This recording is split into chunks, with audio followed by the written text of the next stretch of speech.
2 ವಾಹಿನಿಗೆ ಸ್ವಾಗತ. ಇಂದು ಯರಗಟ್ಟಿ ಪಟ್ಟಣದಲ್ಲಿ ನೇಹಾ ನಿರಂಜನ್ ಹಿರೇಮಠ ಕೊಲೆ ಖಂಡಿಸಿ ಅಂಜುಮನ್ ಸಂಸ್ಥೆಯ ನೇತೃತ್ವದಲ್ಲಿ ಪ್ರತಿಭಟನೆ ನಡೆಸಿದರು.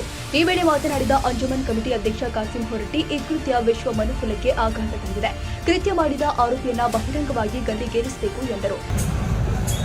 ನೇಹಾ ನಿರಂಜನ್ ಹಿರೇಮಠ ಕೊಲೆಯನ್ನು ಆರೋಪಿ ಫಯಾಜ್ ಮಂಜೂರಾಗಿ ಬಹಿರಂಗವಾಗಿ ಗಲ್ಲಿಗೇರಿಸಬೇಕೆಂದು ಯರಗಟ್ಟಿ ಸಮಾಜದ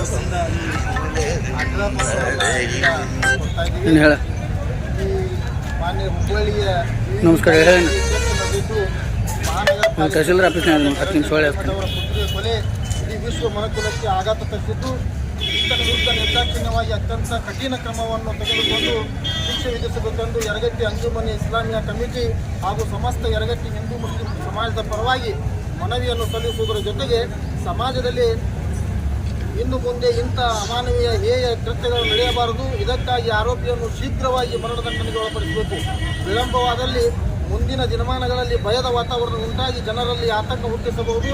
ಕಾರಣ ರಾಜ್ಯದಲ್ಲಿ ಇಂಥ ಘಟನೆಗಳು ಮುಂದೆ ನಡೆಯಬಾರದು. ಅದಕ್ಕಾಗಿ ಆರೋಪಿಯನ್ನು ಆದಷ್ಟು ಬೇಗ ಶೀಘ್ರವಾಗಿ ಶಿಕ್ಷೆಗೆ ಒಳಪಡಿಸಬೇಕು.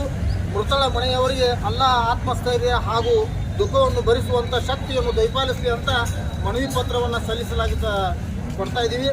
ಈ ತಹಶೀಲ್ದಾರ್ ಸಾಹೇಬರ ಮುಖಾಂತರ ಸನ್ಮಾನ್ಯ ಮುಖ್ಯಮಂತ್ರಿ ಸಾಹೇಬರಿಗೆ ತಹಶೀಲ್ದಾರ್ ಮನವಿ ಪತ್ರವನ್ನು ಸಲ್ಲಿಸಲಾಗಿದೆ. ಈ ವೇಳೆ ಮುಖಂಡರು ಆದ ರಫೀಕ್ ಡಿಕೆ, ಮುದ್ದಾದ ನದಾಫ್, ಫಾರೂಕ್ ವತ್ತಾರ್, ಸಲೀಂ ಜಮಾದಾರ್, ಶರೀಫ್ ಹುಸೇನ್ ನಾಯ್ಕರ್, ಫಿರೋಜ್ ಖಾದ್ರಿ, ಹುಸೇನ್ ದಿಲಾವರ್ ನಾಯ್ಕ್, ಮೆಹಬೂಬ್ ಕಡಬಿ, ನಜೀರ್ ನದಾಫ್, ಮುಜಾಫರ್ ಅತ್ತಾರ್, ಹುಸೇನ್ ಅನ್ಸಾರಿ ಸೇರಿ ಅನೇಕ ಮುಖಂಡರು ಉಪಸ್ಥಿತರಿದ್ದರು.